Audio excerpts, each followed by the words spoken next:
Vous allez bien? Oui. Aujourd'hui, c'est la fête des pères et je pense que c'est important d'honorer aussi celui qui, pendant un an, a agi avec nous comme un père, donnant de son temps, de ses conseils. Et je voulais, Michel, si tu peux venir, et Hervé, juste prier pour toi ce matin. Ah, volontiers. Je prends. Amen.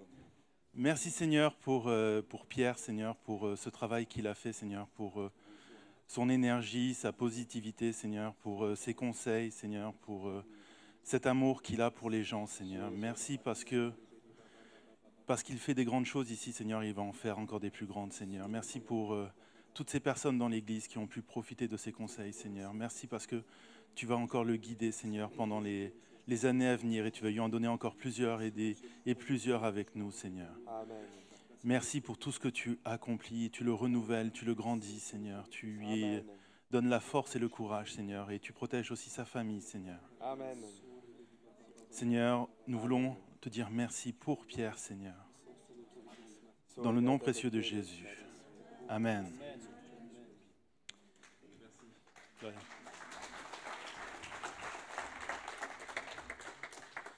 Moi, ce que j'aime bien avec les gens de la louange, c'est que leur estrade ressemble à une chambre d'ado. Il y a des fils partout. Je suis content d'être avec vous, surtout que la dernière fois, c'était la fête des mères. Aujourd'hui, c'est la fête des pères. Donc, je vais commencer avec une blague. C'est l'histoire d'un Parisien, un Marseillais, un Niçois qui rentre dans un bar. Non, je plaisante. Vous avez senti le coup de stress de Pierre? Non, mais en fait, j'ai vraiment cherché une blague sur la fête des pères et c'est pas une bonne idée. Ne tapez pas sur Google blague sur les pères. Déjà, vous allez tomber sur le premier site qui sort, c'est les jokes de papa.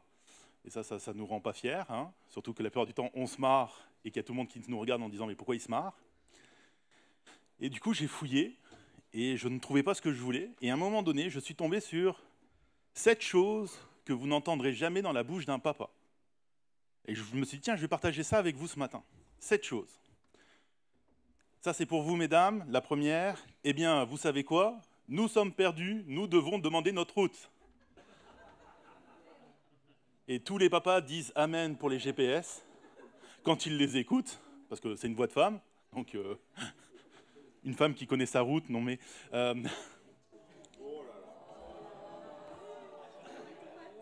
notre fête, on fait ce qu'on veut. Hein. Merci, Lucien.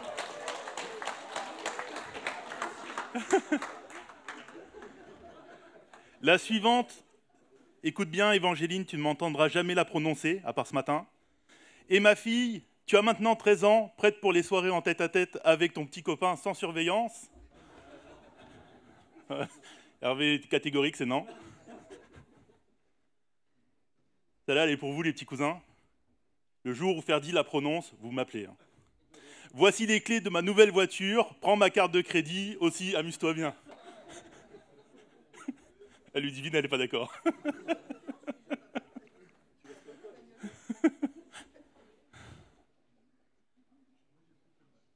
Celle-là, on aimerait bien la prononcer, sauf la fin. Maman et moi partons en week-end. Tu veux organiser une fête? Ah non, celle-là non plus. Hein. Ah, celle-là, elle est pour tous les hommes. Non, je ne sais vraiment pas ce qui va de travers sur cette voiture.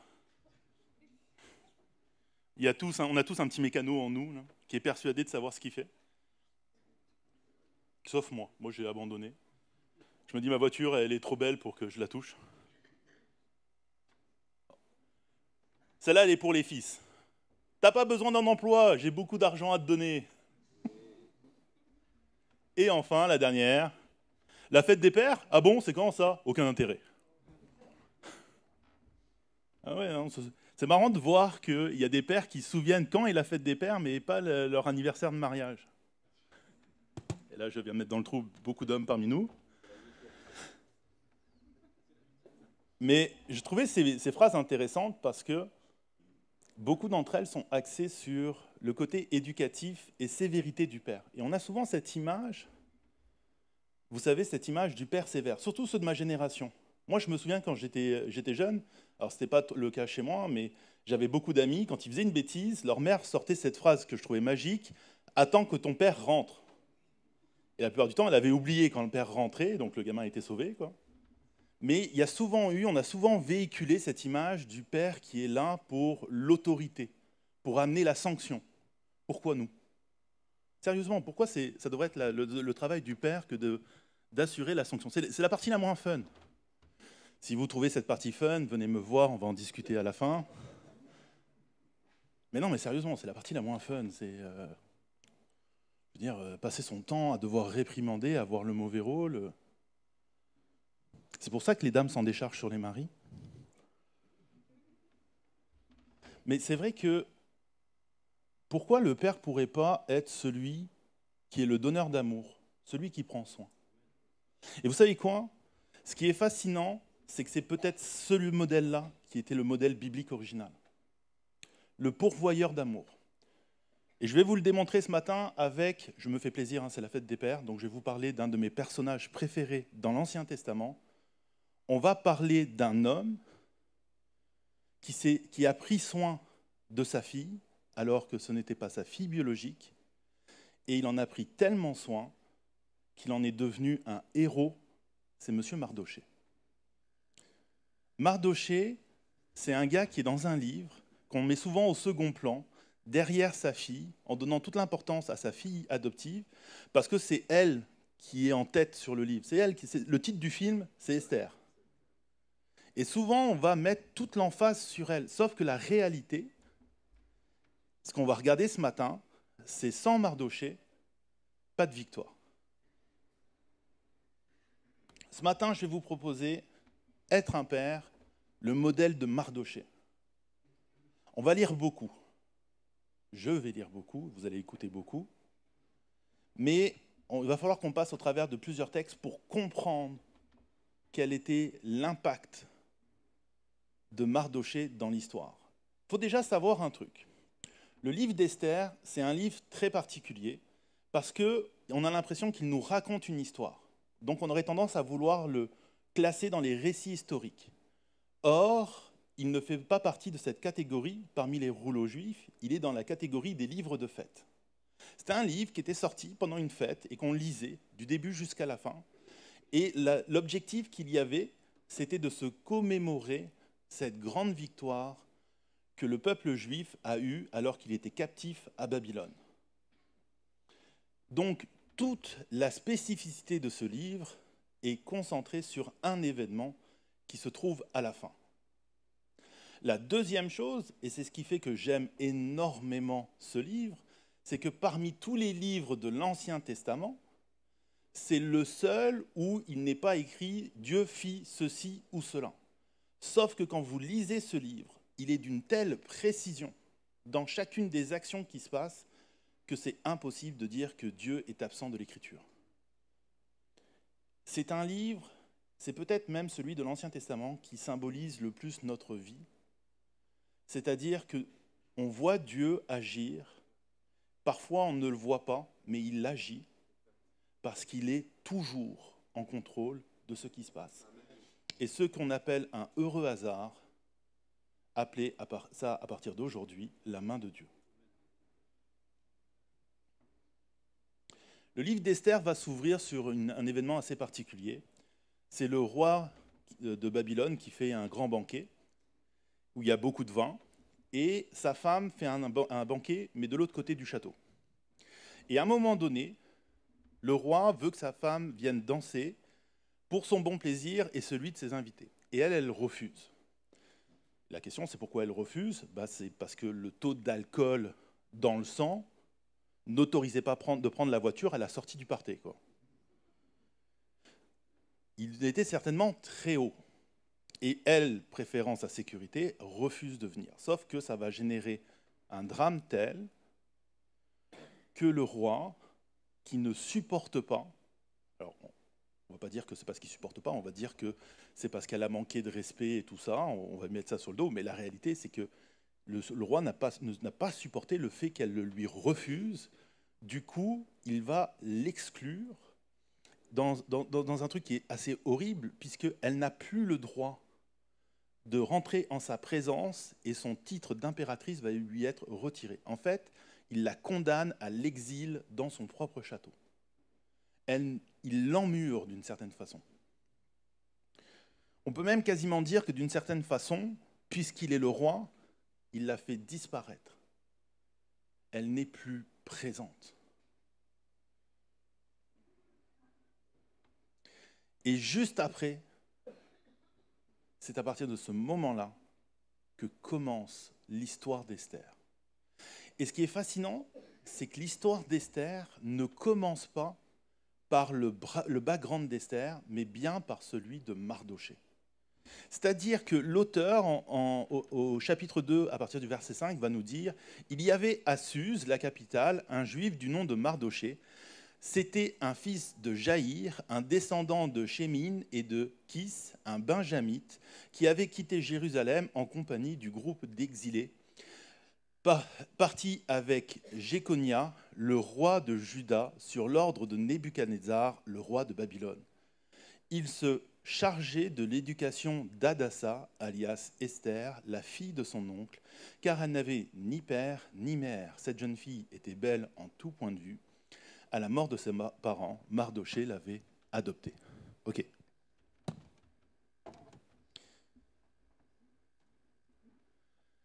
Présenter une généalogie, excusez-moi, mais j'ai un piano qui me stresse un petit peu. Il est plus gros que moi. Présenter la généalogie d'un héros, comprenez ceci, c'est un fait tout à fait normal. C'est quelque part présenter le personnage principal. Or, la particularité ici, c'est qu'on ne nous présente pas la généalogie de Esther, mais celle de son père adoptif. Et ça n'a quelque part pas de sens, puisqu'il n'y a pas de lien en dehors du fait qu'ils sont cousins. Donc ce n'est pas un lien direct. La généalogie de Mardochée, qui est présentée ici, c'est sa généalogie à lui. On ne sait pas s'ils sont cousins parce que leur père était frère, ou si c'était le père et la sœur de l'un, ou si c'était les sœurs. Donc on nous présente la généalogie de Mardochée pour Esther, pour introduire Esther. C'est comme si l'auteur était directement en train de nous dire « Retenez le nom de Mardochée, il est très important. » Et ça, souvent, quand on le lit, on peut passer à côté, parce que déjà, les généalogies, bon, c'est pas le truc le plus passionnant à lire. Des fois, on veut les zapper. Tous ceux qui ont lu Le Seigneur des Anneaux se souviennent de cet horrible 3e tome où pendant un quart, ça parle que de généalogie. Ou dans la Bible, vous avez des magnifiques livres comme Roi, Nombre, on a des généalogies, Genèse, c'est merveilleux les généalogies. Pourtant, il y a des trucs super intéressants dans la généalogie. Mais comprenez bien ceci, c'est que si on met l'emphase sur cette généalogie, c'est qu'elle a quelque chose d'important. Et ce qui est important, c'est Mardochée. Et on nous présente Esther au travers de Mardochée. 2 informations qu'on nous donne sur ce dernier, si tu peux passer à la diapo suivante. 2 informations qui semblent amener 2 états. C'est-à-dire que dans un premier temps, l'auteur nous dit qu'il se chargeait de l'éducation d'Esther. Et après, il va plus intimement en disant qu'il l'avait adoptée. Pourquoi est-ce qu'il fait cette distinction? Pourquoi est-ce qu'il répète 2 fois un fait en si peu de temps? Eh bien, en fait, pour le comprendre, il faut aller dans le texte chercher ce mot qu'on a traduit par « charger ». Ce mot hébreu, il a le sens de soutenir, de nourrir. Et on aurait pu le traduire par « il était le père nourricier d'Hadassa ». Il était le pourvoyeur. Il était celui qui était là pour pourvoir, pour qu'elle puisse grandir. Ce n'est pas seulement son éducation. C'était la nourriture sur la table, c'était les vêtements qu'elle portait. Il était là pour toutes ces choses-là. Quand je préparais mon texte, j'aime bien des fois aller voir dans différentes versions, parce que je pense que vous avez remarqué qu'il y a différentes versions de la Bible. Il y a ce qu'on appelle les textes en français courant, donc qui sont une traduction très proche de notre compréhension plus que du texte. On garde l'idée du texte, mais on essaye de rendre ça plus compréhensible. Il y a les textuels, c'est-à-dire c'est ces traductions comme la Chouraki ou la Darby, qui sont très proches du texte, et par moments tu lis, tu dis mais qu'est-ce qu'il raconte, je comprends rien. Et il y a celles qui sont entre les deux. Moi j'aime bien de temps en temps aller voir chez Chouraki, parce que Chouraki, c'était un traducteur qui voulait à tout prix retranscrire le sens original. Et quand il traduit ce passage, il prit la charge de l'éducation, il dit il était le parrain d'Esther. Et moi je me suis dit pourquoi il dit ça? Alors, je suis allé faire un petit tour dans la culture juive de l'époque, et la notion de parrain n'existait pas. Je me suis dit, bah, tiens, qu'est-ce qui se passe? En fait, à ce moment-là, c'est l'un des moments où Chouraki essaye de retranscrire une idée, mais avec un mot de son temps. Puisque à l'époque où il écrivait, le parrain avait cette fonction d'être celui qui serait là si les parents ne pouvaient pas l'être. Il est ce père nourricier. C'est une fonction. Et dans la culture juive, une culture qui est très familiale, il y avait effectivement des gens qui avaient cette fonction-là. C'était généralement des membres de la famille. C'était eux qui avaient la responsabilité. Ce que vous devez comprendre, c'est que Mardochée a pris la responsabilité d'Esther parce qu'il est arrivé un événement grave à ses parents. On ne sait pas quel événement les a emportés, on sait juste qu'ils ne sont plus là et que celui qui a pris la charge, qui assume cette charge, c'est Mardochée. Ok ? Ensuite, le texte va dire qu'il l'avait adopté. Ce qui est marrant avec ce terme que nous, on a placé pour résumer l'idée, c'est qu'en fait, ça peut être traduit par acquérir, acheter, apporter, prendre pour. Tous des termes qui montrent qu'il y a un choix qui a été fait. C'est pour ça que le terme d'adopter est si intéressant à ce moment-là. Parce que comprenez que Mardochée, non seulement il assume cette fonction, mais il a choisi de l'assumer. Et ce qui est encore plus particulier, c'est quand on essaye d'imaginer l'âge de cet homme-là. Parce que moi, au début, quand je me le représentais, je pensais que c'était un vieux monsieur, comme ça, qui pouvait avoir l'âge de ses parents. Mais il y a de fortes chances que non. Il y a de fortes chances que Mardochée était plus jeune que ça.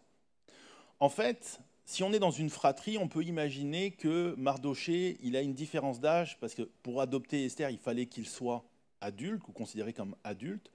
Donc on peut à peu près estimer qu'il avait environ 10 ans de plus qu'elle. Ok ? Peut-être un peu moins même. Mais potentiellement, c'est un jeune adulte qui rentre dans la vie active. Et on est dans une époque où le concept de famille recomposée est assez abstrait. Donc il est un père monoparental avec une fille et c'est son choix. Et là on se dit, c'est peut-être pour ça qu'on n'entend pas parler de la famille de Mardochée. Parce que notez que l'auteur ne dit pas qu'il était marié, il ne dit pas s'il avait des enfants. Et quand on lit le texte, on a même l'impression qu'il n'a qu'un seul enfant, et c'est Esther. Et qu'il y a juste Esther. Ça, il y a cette potentialité-là, et ça, c'est fou, parce que pensez à ça, quand Mardochée adopte Esther, potentiellement, il savait que, il n'aurait peut-être jamais de vie de famille. Mais c'est un sacrifice auquel il a consenti. C'est pas fou, ça? Est-ce que c'est la fête des papas, là, mais est-ce que c'est un sacrifice auquel nous, on aurait consenti? Moi, je me souviens, quand j'ai eu l'idée complètement folle d'avoir des enfants, c'était une idée complètement folle. C'est peut-être pour ça qu'après, on se dit, pourquoi on a fait ça? On les aime, à nos enfants. J'avais un ami qui disait, les enfants, c'est bien parce que avant qu'il arrive, tu es super excité. Une fois qu'il est là, tu as envie qu'une seule chose, c'est qu'il s'en aille. C'est quand tu as 18 ans, c'est bientôt. Mais c'est vrai, ça chamboule. On ne réfléchissait pas à tout ça. On était innocents, la vie était belle.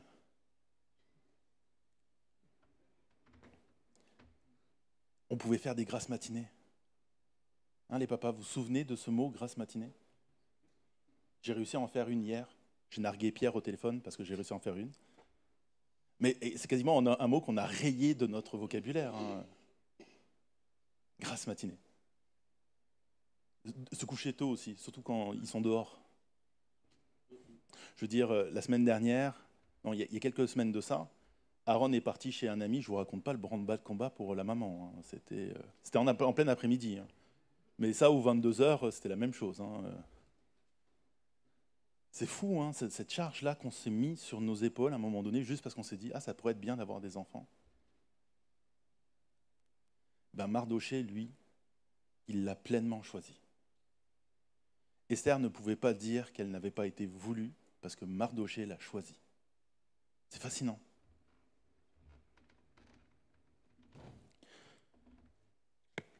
Vous savez que ce matin, hein, le papa le plus puissant, c'est Floris. Hein. C'est lui qui a la télécommande des clims.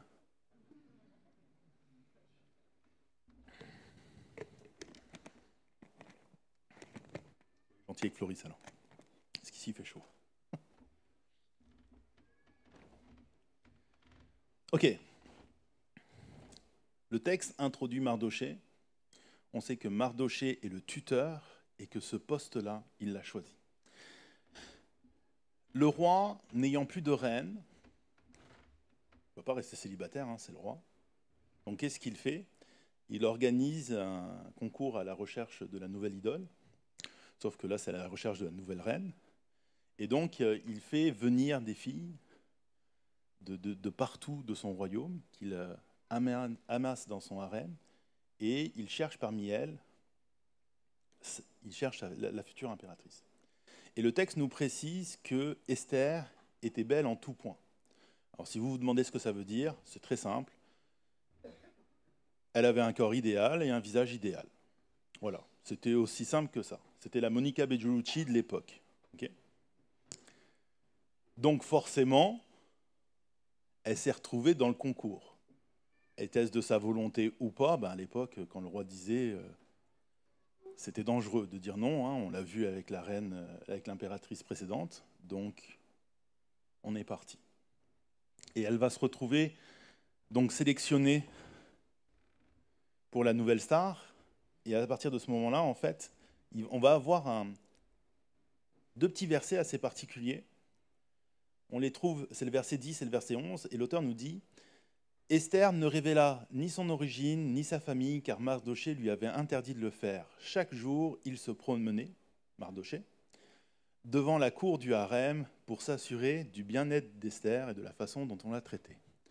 Esther rentre dans le harem, elle est partie pour le concours, et le texte nous dit que Mardochée, il fait les 400 pas devant le harem. Ça, je pense que tous les papas peuvent le comprendre. Sauf que ce qu'on ne réalise pas, c'est que c'est le harem du roi. Vous ne marchiez pas devant comme ça. Hein. Ce n'était pas un lieu qui se visitait.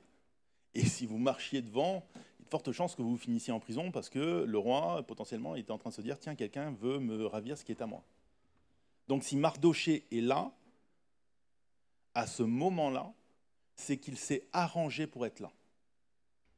Vous me suivez? S'il a la capacité de se promener dans la cour du harem, qui était certainement la cour intérieure, c'est qu'il occupe une fonction pour le royaume.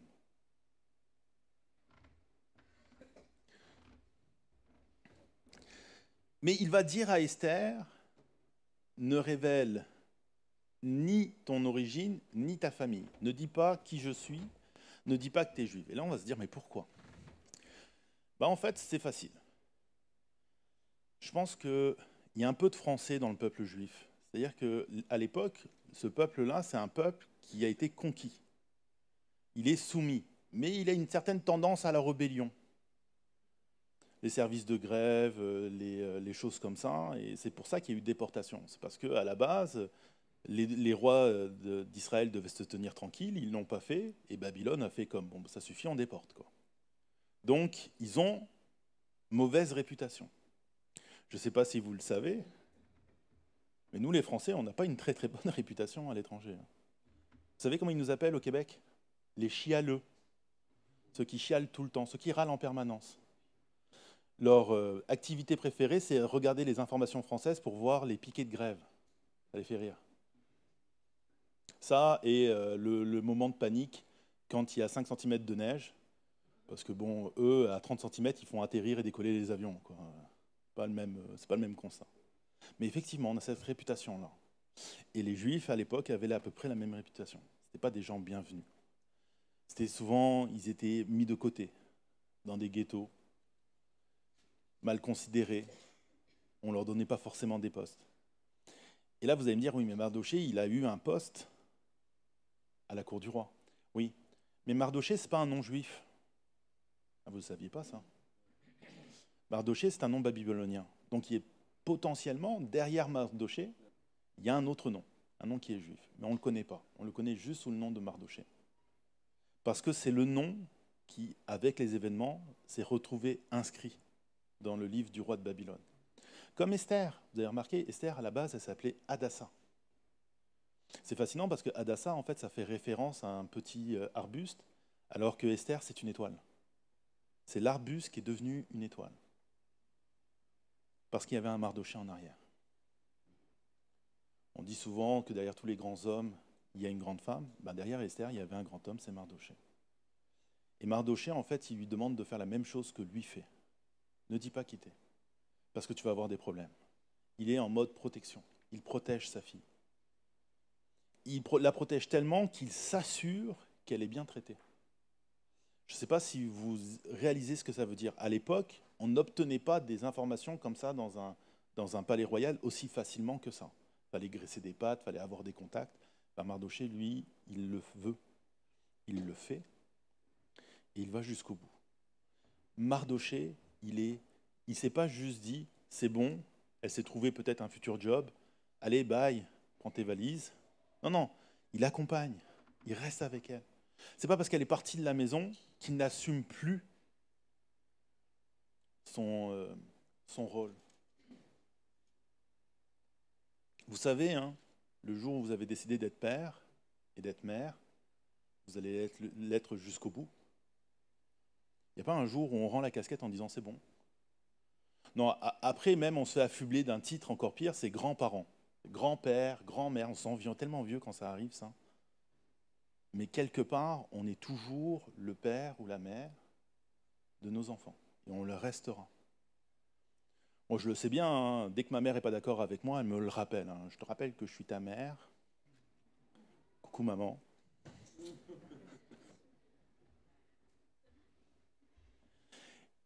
D'ailleurs, petite blague à part, quand ma mère essaye de me donner des conseils, elle va détester que je lui raconte ça. Mais pour une fois, c'est pas Séverine, je vais viser ma mère. Ma mère, quand elle me donne des conseils sur mes enfants et que je lui dis bah non, je suis pas d'accord, elle a tendance à me répondre oui, mais attends, je sais de quoi je parle, hein, je t'ai bien élevé. Et moi, je la regarde en disant et t'en es fier? Recoucou maman. Mardochée reste, quoi qu'il se passe. Il reste en arrière. Il s'assure que.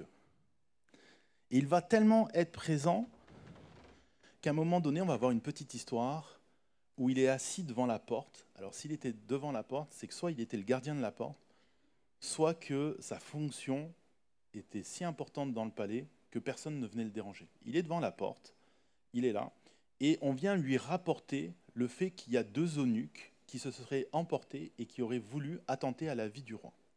Et ce que Mardochée va faire, c'est qu'il va prendre l'information, il va la donner à Esther pour qu'elle la rapporte au roi. Et là, on peut se dire que quand il fait ça, il essaye de faire gagner des points à Esther. Mais non, en fait, le concours est déjà terminé. Esther l'a déjà remporté. En fait, Esther,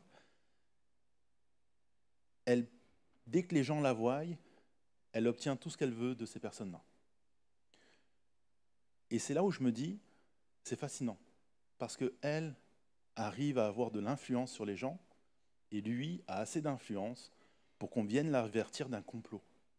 Quelque part, elle est la fille de son père. Il y a ce lien entre les deux.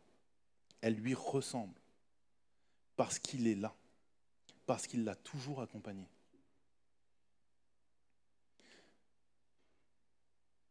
Et en fait, il ne cherche pas à faire gagner des points à Esther. Il cherche à avertir le roi du danger. Pourquoi? C'est le roi de Babylone, c'est celui qui a asservi son peuple. Pourquoi fait-il ça? Parce que Esther est l'impératrice. Et qu'à l'époque, quand il y avait un changement de direction, ça se passait souvent dans la douleur et les gens se retrouvaient passés par le fil de l'épée. Il est encore en train de protéger Esther, tout le temps. Il ne cherche pas à tirer avantage de la situation. Ce qu'il veut, en permanence, c'est la protéger. C'est fascinant de voir à quel point il arrive à s'oublier lui-même juste pour sa fille. Alors là, je ne suis pas en train de vous dire, parents, oubliez-vous pour vos enfants, ou enfants, culpabilisez vos parents parce qu'ils pensent un peu à eux. D'ailleurs, je rappelle à mon garçon qui est juste là, que dans la Bible, il y a marqué « honore ton père et ta mère ». Mais ce que je veux dire par là, c'est que ce concept-là, de devoir prendre soin, d'être le pourvoyeur, d'être le père nourricier, il ne l'a pas juste pris pour un temps, il l'a pris en permanence. Tout à l'heure, je taquinais ma mère, mais vous allez être d'accord avec moi que quand on a nos parents en arrière de nous, ça nous rassure. Surtout nous, les pères. Parce que dès qu'on a un problème avec un enfant, c'est qui qu'on appelle? Soyons honnêtes. On a tous appelé notre maman, au secours. Et c'est même fascinant parce que des fois, on a nos femmes qui nous disent un truc, mais on appelle quand même nos mères. C'est juste pour vérifier que notre femme, elle ne dit pas c'est bon, c'est correct, tu vois.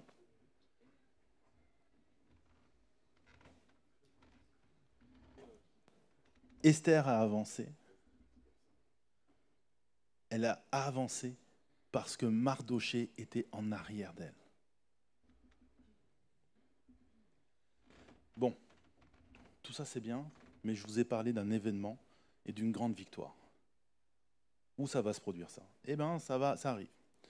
À un moment donné, un peu plus loin, à partir du chapitre 3, le roi va vouloir honorer l'un des princes qui est avec lui et il augmente son titre et il décide de faire ça devant tout le monde.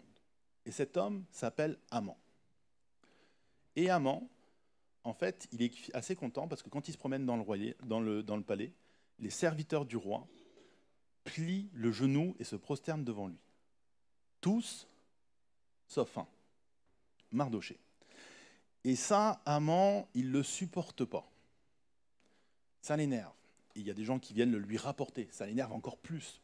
Et quand les gens viennent le lui rapporter, ils lui précisent que Mardochée est juif. Et ça l'énerve encore plus. Au point que le gars va essayer de fourmenter un plan, pas seulement pour se débarrasser de Mardochée, mais de l'intégralité du peuple juif. Et là, il faut qu'on se pose la question de pourquoi est-ce qu'il fait ça? Pourquoi une telle haine? Pourquoi Mardochée ne veut pas plier le genou devant lui? Qu'est-ce qui a provoqué ça? Alors vous savez, l'interprétation qu'on en a souvent fait de ce passage-là, c'est parce que comme il est juif, et que comme il y a écrit « tu honoreras seulement ton Dieu », eh ben, il refuse d'honorer quelqu'un d'autre que Dieu. Mais la réalité, c'est que de un, on n'a pas la vie de prière de Mardochée, même si on peut imaginer, vu la foi que le gars applique, qu'elle était grande, on n'en sait rien. Deuxièmement, c'est différent de Daniel, parce que souvent on fait référence à Daniel. Daniel a refusé de plier le genou devant un autre Dieu. Là, ce n'est pas un autre Dieu, c'est juste un homme qui n'est pas considéré comme un Dieu. C'est un prince. En fait, il faut que vous compreniez que le fait de plier le genou, à l'époque, de se prosterner, n'est pas qu'un acte religieux. C'est aussi un acte de politesse et de reconnaissance des titres des personnes qui sont devant nous. On plie le genou devant le roi. D'ailleurs, si vous relisez l'histoire du roi David, il y a plein de moments où des gens plient le genou devant le roi David. C'est un titre honorifique. La question qu'il faut maintenant se poser, c'est pourquoi il refuse ce titre honorifique à Haman. En fait, c'est dans la description d'Haman. Il y a un petit truc à côté duquel on passe souvent, c'est que Haman, c'est le fils de Hammédatha, appelé l'Aggadite. C'est quoi un Aggadite? En dehors d'un mot très étrange et que si vous le prononcez plusieurs fois, ça peut donner un truc et un résultat assez rigolo. Un Aggadite, c'est un descendant du roi Agad d'Amalek. Amalek, ça vous dit quelque chose, hein? Là, il y a comme une résonance, vous faites comme, hey, je pense que j'ai déjà vu ça quelque part. C'est un ennemi du... Merci Pierre. Si tu veux, je te passe le micro. Ah, mais je le sais. Hein. Tout à l'heure, j'étais persuadé que Jean-Philippe il était parti pour une prédication. Moi, j'étais prêt. Hein. Je dis, vas-y, Philippe. Mais Amalek, c'est un des fameux ennemis qui est revenu plusieurs fois contre Israël. C'est l'histoire de Josué, qui est censé les passer tous par l'interdit. Et malheureusement, c'est mal fait. Et par la suite, ils vont revenir et revenir.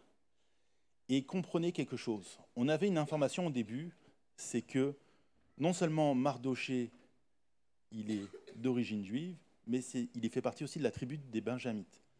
Et les Benjamites, en fait, c'était ceux qui ont eu le plus de problèmes avec les Amalécites. Donc, il y a une haine assez viscérale entre les deux. Si Mardoché ne plie pas le genou, c'est parce qu'il refuse de plier devant un ennemi, devant un Amalécite. C'est quelqu'un qui a des principes. Sauf que ces principes-là vont amener une réaction. Ça ne veut pas dire que Mardoché en est complètement responsable. Bon, quelque part, qu'est-ce que ça aurait pu lui coûter de plier le genou? Il aurait fallu en discuter avec lui. Mais le simple fait que les gens rapportent le fait qu'il est d'origine juive, alors qu'il a passé son temps à dire à Esther de ne pas le faire, ça sous-entend que ce n'est pas lui qui leur a dit. Ils l'ont deviné parce qu'il refusait de plier le genou. Donc on est sur quelque chose de connu. On est sur quelque chose qui se sait à ce moment-là. Et c'est ça qui énerve autant Haman. Il y a cette haine ancestrale, il y a ce refus de cet homme qui refuse de le reconnaître comme supérieur, mais il y a aussi cette possibilité qu'au bout d'un moment, il n'y ait pas que Mardoché. Et c'est là où il y va dans cette solution complètement radicale. Okay ?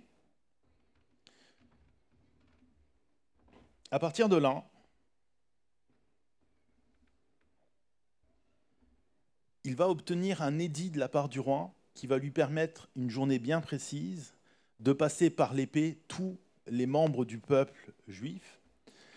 Et il va faire publier cet édit partout dans le royaume. Donc partout dans le royaume, les gens peuvent prendre les armes cette journée-là et attaquer le peuple juif. Et le texte va nous dire, au verset, j'ai oublié de noter le verset, bravo, c'est pas grave, c'est pas les bons. Il va nous dire, informé de tout ce qui se passait, Mardoché déchira ses vêtements, se recouvrit d'un sac de cendres. Puis il sillonna la ville en criant à pleine voix son amertume. Il alla ainsi jusqu'aux abords de la porte du roi, car son entrée était interdite à toute personne habillée d'un sac. Mardoché s'énerve à l'entente de ça. Il déchire ses vêtements. Ça, c'est un symbole que vous avez vu déjà plusieurs fois dans l'Ancien Testament. Le fait de déchirer ses vêtements. Ça montre l'impact de la nouvelle, de comment est-ce qu'il l'apprend. La question, c'est quoi cette histoire de sac et de cendres? Ça, c'est le symbole du deuil. C'est le même acte que va faire Job une fois qu'il aura subi tous les événements. Et Job va même aller plus loin puisqu'il va littéralement s'asseoir dans la cendre. C'est l'impact de la douleur. C'est dur de rater un gars qui se balade avec un sac couvert de cendres. Et en plus, quand le gars crie, parce que c'est ça qui se passe, hein, il beugle à l'intérieur de la ville son amertume en trouvant que c'est pas normal, pourquoi ça se passe ça, et il râle, et il va jusqu'au palais du roi. Dites-vous quelque chose, cette journée-là, ceux qui étaient à Suse ont certainement entendu ou vu Mardoché passer par là. Il fait un ramdam de c'est pas possible. C'est un panneau publicitaire que quelque chose va mal, et il vient, et vous savez ce qu'il fait? Il s'assoit devant le palais du roi. Donc qu'est-ce qui se passe? Au bout d'un moment, comme les eunuques savent qu'il y a un lien entre Mardoché et Esther, ils vont la prévenir. Ils vont lui dire, écoute, je ne sais pas ce qui se passe, mais voilà, Mardoché, il est habillé avec un sac et de la cendre, et il est devant le palais royal. Et Esther va lui faire envoyer des vêtements. Elle lui fit parvenir des vêtements à Mardoché pour le pousser à s'habiller et à retirer son sac, mais il n'accepte pas. Il reste là, et non, il renvoie les eunuques. Du coup, Esther, elle fait repartir les eunuques pour qu'ils posent la question à Mardoché de qu'est-ce qui se passe. Et là, Mardoché va lui dire, il faut à tout prix que tu ailles intervenir auprès de l'empereur, parce que Haman a fait publier un édit qui lui permet de passer tout le peuple par l'épée. Et elle va lui faire cette réponse. Celle-ci le chargea alors l'eunuque d'aller dire à Mardoché, tous les serviteurs du roi et la population des provinces savent que toute personne, homme ou femme, qui pénètre chez le roi dans la cour intérieure sans avoir été convoquée n'a droit qu'à un seul verdict, la mort. La seule personne qui reste en vie est celle à qui le roi tend le sceptre d'or. Or, en ce qui me concerne, ça fait 30 jours qu'il ne m'a pas appelé.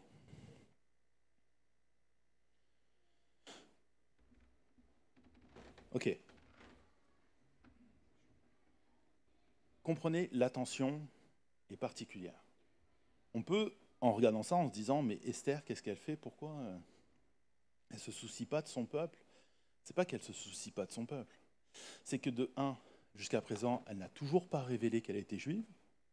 Et c'est fascinant parce que ça va même être noté parce qu'elle obéissait à Mardoché comme à l'époque où il était son tuteur.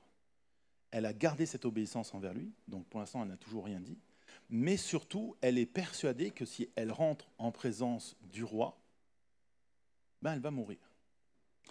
Et on peut s'entendre pour se dire que c'est un problème qui est quand même un petit problème, quoi. C'est pas rien. Potentiellement, si tu risques ta vie, on est quand même sur un problème d'un sérieux degré. Vous êtes d'accord ou pas? Donc, on peut la comprendre, Esther. C'est-à-dire qu'elle, sa première préoccupation, c'est, excuse-moi Mardoché, la solution que tu choisis, vu qu'en ce moment, le roi n'a pas l'air de vouloir me voir, ben potentiellement, moi, je peux y laisser la vie, quoi. Et regardez cette réponse extraordinaire qu'il va lui faire. On rapporta donc à Mardoché les paroles d'Esther. Et Mardoché lui fit répondre, « Ne t'imagine pas que ta position au palais te permettra d'être sauvé, au contraire de tous les Juifs. En effet, si tu gardes le silence maintenant, le secours et la délivrance surgiront d'autre part pour les Juifs, tandis que toi et ta famille, vous mourrez. Qui sait, peut-être est-ce pour une circonstance telle que celle-ci que tu es parvenu à la royauté. » Pourquoi je dis que cette réponse est extraordinaire? Premièrement, si tu peux aller à la diapo suivante, Mardoché fait réaliser à Esther qu'elle ne regarde pas le problème sous le bon angle. Parce que même si elle ne l'a pas révélé, elle est juive. Et donc l'édit permet de la tuer elle aussi. Ce que Mardoché est en train de dire, c'est Esther, je comprends que là, présentement, tu es dans ta zone de confort, tu te crois en sécurité, tu as l'impression que rien ne va t'arriver. Mais sache-le, tu n'es pas en sécurité. Vous savez, on a souvent cette conception que nos zones de sécurité sont bonnes, que le petit paquet d'argent qu'on met de côté va nous aider, que nos capacités vont nous amener ailleurs, que cette protection, cette forteresse qu'on s'est construite, elle va nous secourir. Moi, j'aime bien reprendre cet exemple. Quand on regarde les scènes de la Première Guerre mondiale, il y a souvent, vous savez, ces tranchées, il y a le terrain sur lequel les gars couraient, et souvent, quand ils étaient sur le terrain, ils se faisaient carnarder par les autres qui étaient en face dans une tranchée. Et donc, on peut se dire, au bout d'un moment, que le lieu le plus sécure sur un champ de bataille dans la Première Guerre mondiale, c'était une tranchée. Vous saviez que les gars, ils n'attendaient qu'une seule chose, c'est de sortir de la tranchée. Vous savez pourquoi?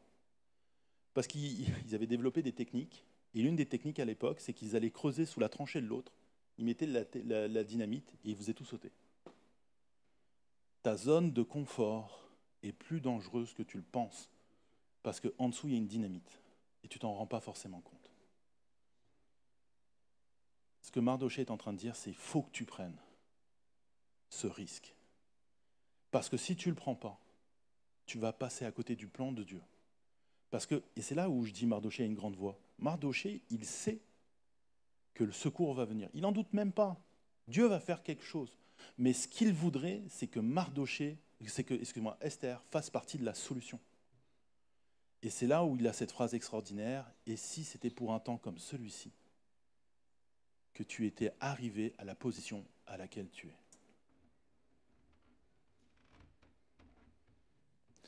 Vous connaissez la suite de l'histoire.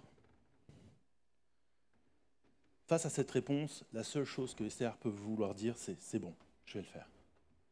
Elle va organiser un jeûne, 3 jours, elle va se présenter devant le roi et elle va trouver grâce aux yeux du roi.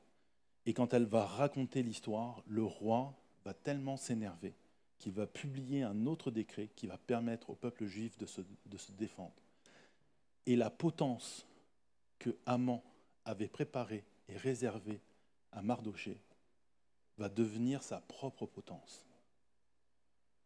Une des plus grandes victoires d'un peuple qui, à la base, était un peuple soumis, parce qu'un homme s'est tenu devant un palais avec un sac et de la cendre.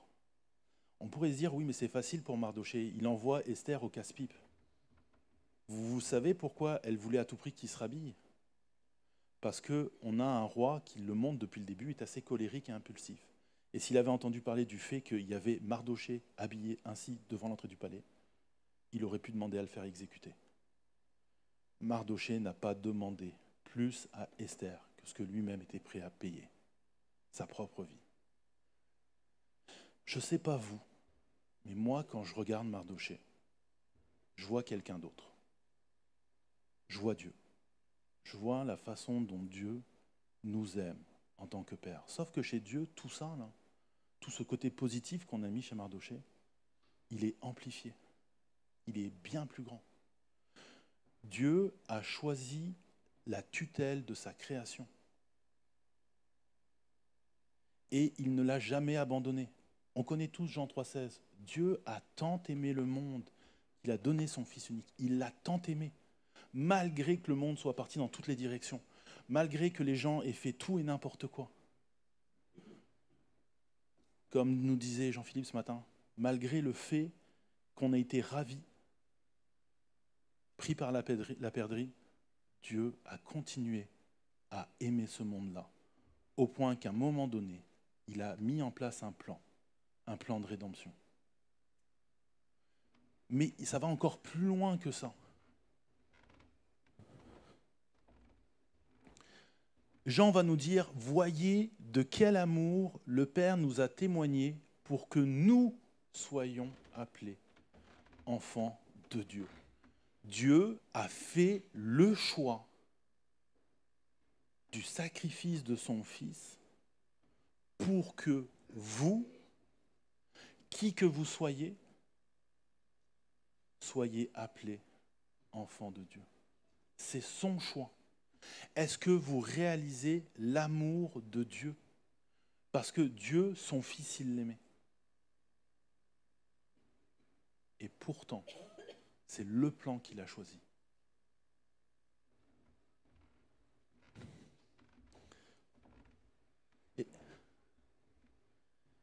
Et Dieu a toujours pourvu, comme Mardochée a toujours pourvu.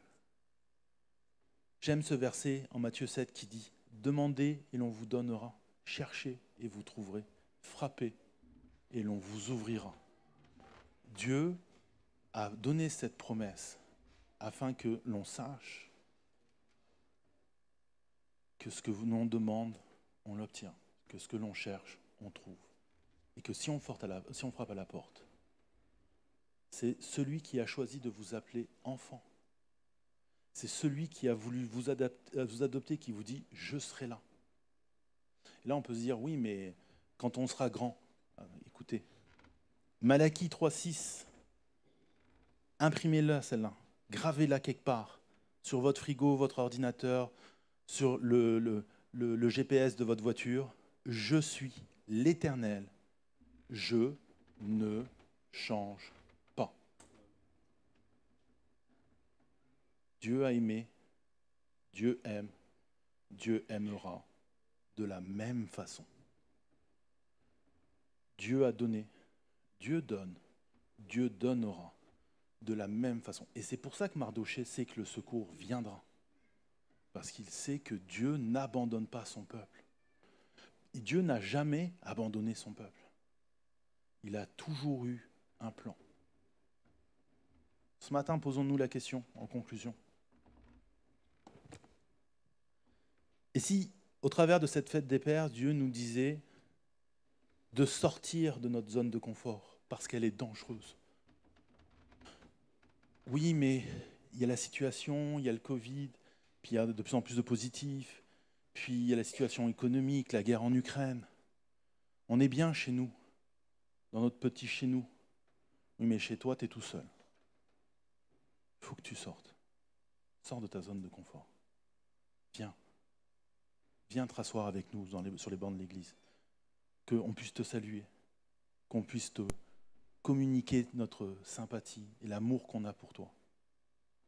Parce que vous savez, on a souvent tendance à dire l'enfer c'est les autres, mais Dieu n'a pas voulu une relation que personnelle avec chacun d'entre vous.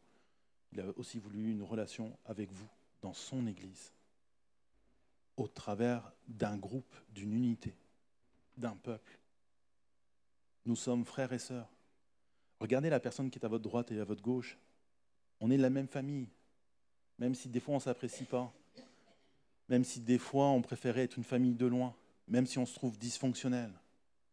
Il en reste qu'on reste une famille. Et que si on a besoin, il y a Dieu et il y a l'Église.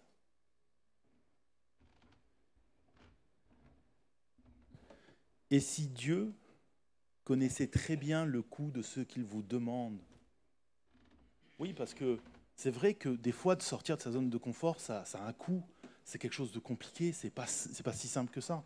Juste la vie de prière. La vie de prière, c'est pas si simple, hein, parce qu'il faut trouver du temps pour prier. Puis des fois, on est tellement occupé qu'il faut prendre un temps. Ça nous coûte. Ok. Dieu, ça lui a coûté son fils. Vous voulez qu'on mette ça dans la balance ? Dieu sait très bien que ça coûte. Parce que lui, ça lui a coûté encore plus. Il sait ce que c'est. Il n'est pas ignorant de ce que vous vivez. Il sait très bien à quel point c'est dur pour vous. C'est compliqué, c'est dur de faire confiance. J'y arrive pas à avancer. Dieu, je te vois pas, j'ai du mal à te faire confiance. Il le sait tout ça. Il n'est pas surpris. Il sait ce que ça coûte, puisque lui, ça lui a coûté encore plus. Et si aujourd'hui, justement, Dieu nous rappelait d'où vient le secours. Il vient d'où le secours ? Il vient de Dieu. Ce qui a fait que Mardochée se retrouve honoré à la fin de l'histoire et que Haman se retrouve pendu à la potence qu'il avait prévue pour Mardochée, c'est la main de Dieu. Ce qui fait que Esther s'est retrouvée à ce moment-là, c'est la main de Dieu. Ça se passe avec tellement de facilité. Oui, parce que c'est la main de Dieu. Dieu a créé ce monde-là. Il en a toujours le contrôle. Il est toujours le roi de la création. Alors, il est toujours là. Du coup, demandez-vous, je ne sais pas ce que vous vivez en ce moment. Peut-être que tout va bien, pas de problème. Ben oui, mais justement, ça ne veut pas dire que ça sera toujours comme ça. Peut-être que vous êtes dans les problèmes, dans les difficultés. Peut-être qu'il y a des demandes que vous avez et que vous n'osez pas faire. Peut-être qu'il y a des pas de foi que vous n'osez pas. Peut-être que vous dites ça coûte trop cher. J'y arrive pas. Rappelez-vous ceci. Esther aurait pu passer complètement à côté de l'histoire. Et au jour d'aujourd'hui, on n'aurait pas un livre qui porte son nom. Un livre qui était lu et qui est toujours lu pour commémorer cette grande victoire. Parce qu'à un moment donné, elle a compris ce que Mardochée lui a dit. Et cette citation, Mardochée, il l'a aussi exprimée pour vous au jour d'aujourd'hui. Cette citation, c'est « Peut-être est-ce pour une circonstance telle que celle-ci que tu es parvenu à l'endroit où tu es, dans cette église, ce matin. » Amen. Et si c'était pour ça ? Et si tout ce qu'on avait, c'était pour ça ? Pour que cette situation-là, Dieu s'en serve. Et que comme la situation d'Esther, il transforme un drame en une grande victoire. Alors aujourd'hui, quand vous allez repartir, honorer les pères, c'est une bonne chose. Comme on a honoré les mères. Honorer ceux qui ont donné, c'est toujours une bonne chose. Mais honorer aussi un fait, que c'est peut-être pour rentrer dans le plan de Dieu, que vous êtes là où vous en êtes au jour d'aujourd'hui. Et c'est peut-être parce que Dieu veut vous utiliser que vous en êtes là où vous en êtes. Rappelez-vous, c'est ça être un père. Et c'est pour ça qu'on appelle Dieu notre Père. Amen. Je peux te demander de finir avec un mot de prière?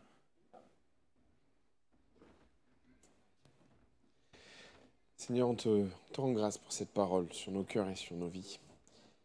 On te dit merci parce que, à travers de l'exemple de Mardochée, tu nous apprends tellement de choses, tu nous fais comprendre tellement de choses.